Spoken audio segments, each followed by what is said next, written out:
Many new lawyers step into practice with a dangerous assumption that their unbreakable duty is to advocate fiercely for their client's exact objectives. That assumption is wrong. Every regulated individual must comply with the SRA standards and regulations, which are anchored by 7 mandatory principles. Look at Principle 7, act in the best interests of each client.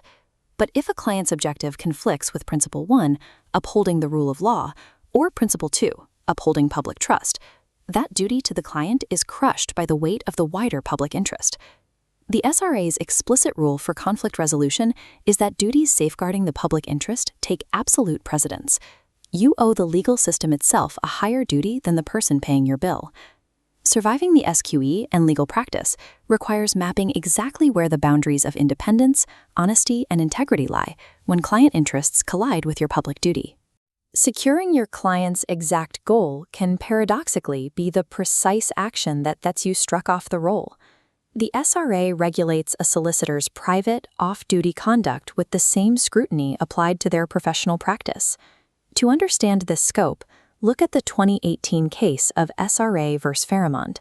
The solicitor was a highly respected senior prosecutor at the Crown Prosecution Service with an unblemished 28-year career. During a severe depressive episode, completely detached from his professional duties, he attempted to murder his wife. The criminal court weighed psychiatric evidence showing reduced culpability and handed down a reduced sentence. The disciplinary tribunal, however, struck him off the roll immediately.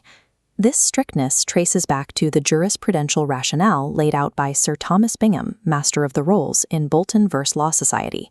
He ruled, "A profession's most valuable asset is its collective reputation and the confidence which that inspires."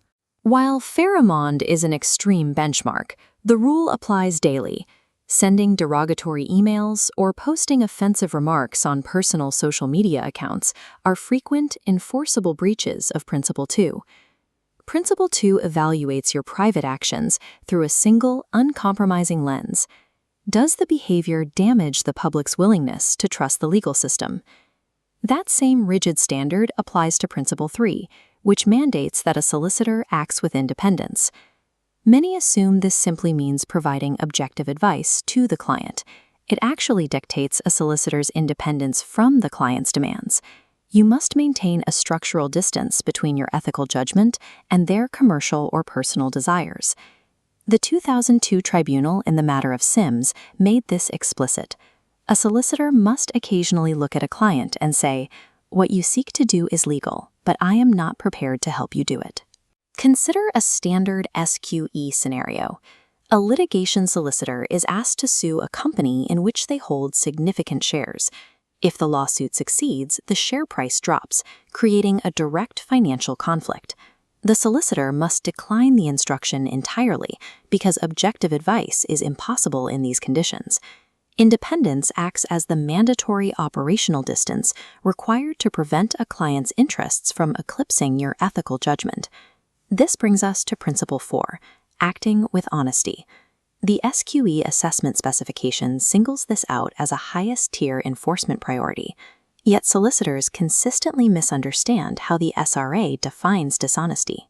In Boltitude v. Law Society, a solicitor made an illicit transfer of composite client balances into the firm's business account to bypass an auditing issue. He argued he wasn't dishonest because he always intended to return the money. He lacked the criminal intent to permanently deprive. The disciplinary court struck him off anyway. Professional dishonesty is not judged by criminal law standards. The definitive metric is now the 2-stage civil test established in IVV Genting Casinos. This civil dispute Supreme Court, rewriting the rules of honesty for all professions. This flowchart outlines the matrix. Stage 1. The tribunal first ascertains the subjective knowledge or genuine belief of the solicitor regarding the facts at the time. Stage 2 applies the critical filter. In view of that knowledge, was the conduct dishonest by the objective standards of ordinary decent people? Crucially, there is no requirement that the solicitor actually realized or believed their behavior was dishonest. Under Principle 4, your internal moral compass is irrelevant if society's collective standard deems the action dishonest. Alongside honesty is Principle 5, acting with integrity. This is the second concept explicitly prioritized by the SQE syllabus. They are distinct concepts. To separate them, we look at the joint appeal cases of Wingate and Malins. Malins backdated a letter to recover an insurance fee, an act of clear dishonesty. Wingate misused a litigation loan to pay off firm debts. The court accepted Wingate had no dishonest intent, but disciplined him anyway for a lack of integrity. In clarifying the distinction, Lord Justice Jackson stated, "Integrity is a broader concept than honesty." This diagram illustrates the required standard. Integrity requires strict adherence to the ethical standards of the legal profession, a higher tier than mere public truthfulness. A lawyer must be far more scrupulous about accuracy and ethics than a normal member of the public. You can pass the Ivy honesty test, yet still face severe disciplinary action for failing to uphold the professional altitude required by integrity. Let's apply this framework to a common SQE scenario. Look at this transaction flowchart. A client wants to sell a house for an asking price of £500,000. The solicitor realizes the property is undervalued, suggests his wife buy it for the full asking price, and she immediately flips it for a £75,000 profit. Did the solicitor violate the SRA principles, considering the client received exactly the asking price requested? It is easy to gravitate toward the incorrect options, that the solicitor did nothing wrong because the client achieved their objective, or because the client suffered no financial loss. But the legal reasoning is absolute. By profiting at the client's expense, the solicitor diminished public trust, breaching Principle 2, and failed to act with professional integrity, breaching Principle 5. The client's satisfaction is legally irrelevant. The successful execution of client instructions is never a valid defense for compromising the broader reputation of the profession.